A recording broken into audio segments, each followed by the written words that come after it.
జనసేన అధినేత పవన్ కళ్యాణ్ ఎక్కడి నుంచి పోటీ చేస్తారనేది ఈ రోజుకి సస్పెన్స్ గానే ఉంది. ఆయన పోటీ చేసే నియోజకవర్గాలు అంటే 5-6 కళ్ల ముందు కనిపిస్తాయి. అయితే వాటిలో కూడా పవన్ కన్ఫామ్ గా పోటీ చేస్తారని ఎవరు చెప్పలేని స్థితి.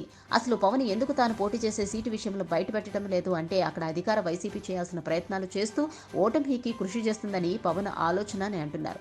ఒక విధంగా ముందు జాగ్రత్త అని కూడా అనుకోవచ్చు. దానికి కారణం 2019 ఎన్నికలలో పవన్ 2 చోట్ల పోటీ చేస్తే 2 చోట్ల ఓటమి పాలయ్యారు.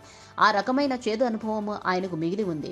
అందుకే ఈసారి సకల జాగ్రత్తలు తీసుకుంటున్నారు. అయితే జనసేనలో ఉన్న నాయకులు, కొత్తగా వచ్చి చేరుతున్న నేతలు అందరూ కూడా పవన్ కళ్యాణ్ని తమ ప్రాంతాల నుంచి పోటీ చేయమని కోరుతున్నారు. తిరుపతి నుంచి పోటీ చేయమని కోరేవారు ఉంటే అనంతపురం జిల్లా నుంచి పోటీ చేయమని అడిగేవారు ఉన్నారు. ఇక కాంగ్రెస్, వైసీపీలో పనిచేసిన మాజీ మంత్రి కొణతాల రామకృష్ణ అయితే పవన్ ని ఉత్తరాంధ్ర నుంచి పోటీ చేయమని కోరుతున్నారు. ఆయన నియోజకవర్గం పేరు చెప్పలేదు కానీ ఎక్కడైనా పోటీ చేస్తే తామంతా తప్పకుండా ఆయన విజయానికి కృషి చేస్తామని అంటున్నారు. పవన్ 2019లో ఉత్తరాంధ్ర ముఖద్వారం అయిన విశాఖ జిల్లా గాజువాక నుంచి పోటీ చేసి ఓడిపోయారు. అయితే ఈసారి పరిస్థితి అంతలా ఉండదని అంటున్నారు. జనసేన గ్రాఫ్ పెరిగింది. దాంతో పాటు టీడీపీతో పొత్తు ఉంటుంది కాబట్టి పవన్ ఎక్కడ పోటీ చేసినా గెలిచే ఛాన్స్ ఉంది. మరి పవన్ విశాఖ నుంచి పోటీ చేస్తారా, లేక విజయనగరం నుంచి బరిలోకి దిగుతారా, లేక ఉత్తరాంధ్రలోనే అత్యంత వెనుకబడిన శ్రీకాకుళం జిల్లా నుంచి పోటీకి రెడీ అంటారా అన్నది చూడాలి.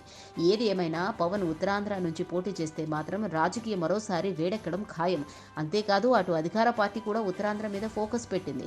తెలుగుదేశం ఆశలు అన్నీ కూడా ఉత్తరాంధ్ర మీదనే ఉన్నాయి. దాంతో ఏపీ మొత్తం